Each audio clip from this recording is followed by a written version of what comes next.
ಚೂರು ಜೀವನದೊಳಗೆ ಅಳವಡಿಸಿಕೊಳ್ಳಬೇಕು. ಏನಿರ್ತದೆ ಕಗ್ಗ ಇರುವ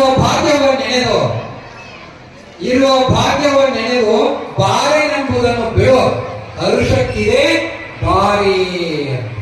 ಇರುವ ಭಾಗ್ಯವನ್ನು ನೆನೆದು ಅಂದ್ರ ಈ ಸದ್ಯಾಗ ನಮ್ಗೆ ಏನ್ ಭಾಗ್ಯ ಇಲ್ಲ ಇದನ್ನ ನೆನೆಸ್ಬೇಕು, ಏನಿಲ್ಲಲ್ಲ ಅದನ್ನ ಬಿಟ್ಬಿಡ್ಬೇಕು. ಅವಾಗ ಏನಾಗ್ತದ ಹರುಷಕ್ಕಿದೆ ದಾರಿ. ಅವಾಗ ನಮಗ ಮನಸ್ಸು ಯಾವಾಗ ಶಾಂತಿ ಇರ್ತದ, ಯಾವುದೇ ಒತ್ತಡ ಟೆನ್ಷನ್ ಇರೋದಿಲ್ಲ, ಅವಾಗ ಶುಗರ್ BP ಬರೋದಿಲ್ಲ.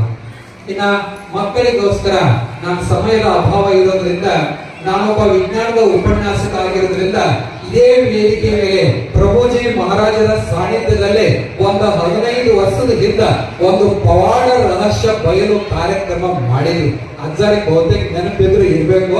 ನಮ್ಮ ಸಂಗಪ್ಪ ತೆರಿಗೋಣವ್ರು ನಮ್ಮ ಮನೆಯಾಗ ಬಾಡಿಗೆ ಇದ್ರು, ಅವರು ನಾನು ಕರ್ಕೊಂಡು ಬಂದಿದ್ರಿ. ಸರ್ ನಮ್ಮ ಊರಿಗೆ ಬರ್ರಿ ಒಂದು ಕಾರ್ಯಕ್ರಮ ಮಾಡೋದ್ರಿ ಅಂತ ಹೇಳಿ ಮಾಡಿದ್ವಿ.